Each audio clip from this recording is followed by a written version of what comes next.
В очередной раз спортивная общественность Гагаузии испытывает чувство гордости за успехи юной жительницы Комрата Алины Михайловой. На чемпионате Республики Молдова по шахматам среди девочек до 12 лет она одержала блистательную победу. Данное соревнование проходило в Кишиневе с 21 по 27 февраля. Всего 7 туров.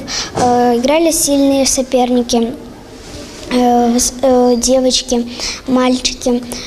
Я выиграла 6 туров из 7. Самый сложный тур был 4-й. Я тогда играла с девочкой из Кишинева. Она чемпионка Молдовы до 10 лет среди девочек. Алина свои первые шаги в шахматах начала делать у комратских тренеров, которые сразу определили в девочке большие возможности и неизмеримый дар перспективной спортсменки. Очередной цветочек наш.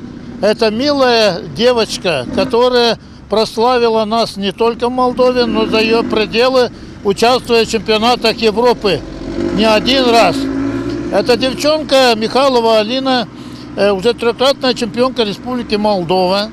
Поэтому мы гордимся, говорим большое спасибо родителям, ибо сегодня в наше тяжелое время родители должны понимать, что вкладывая свои средства в развитие этого существа, совместно с государственными структурами мы поднимем нашу молодежь, вовлечем в эту интересную игру. Алина Михайлова, учащаяся 4 класса Комратской гимназии имени Степана Курогла. В гимназии имеется целый стенд, посвященный юной шахматистке. С первых же дней поступления в школу Алина показала свой необычный интеллектуальный дар, свой аналитический склад ума, который сразу буквально на всех уроках проявлялся по всем предметам.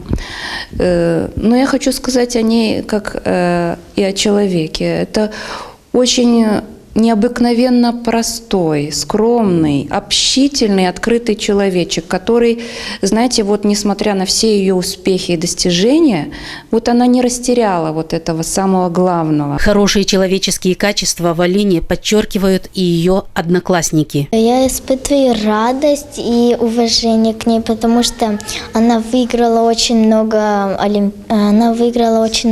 соревнований и заняла там первые места. Я горжусь ею. Мы чаще начали играть в шахматы, словно легче стало в них играть. Алина часто помогала. Недавно в декабре была первая лига, я заняла там первое место и попала в финал. Полгода назад я была в Румынии, в Фейенорд. 3 раза была на чемпионате Европы. 1 раз до 10 лет среди девочек, 2 раза до 10 лет среди девочек и 1 раз до 11 среди девочек. Остается одно – пожелать нашей юной шахматистке претворения в жизнь всех ее планов и мечтаний, а также больших побед на мировых чемпионатах.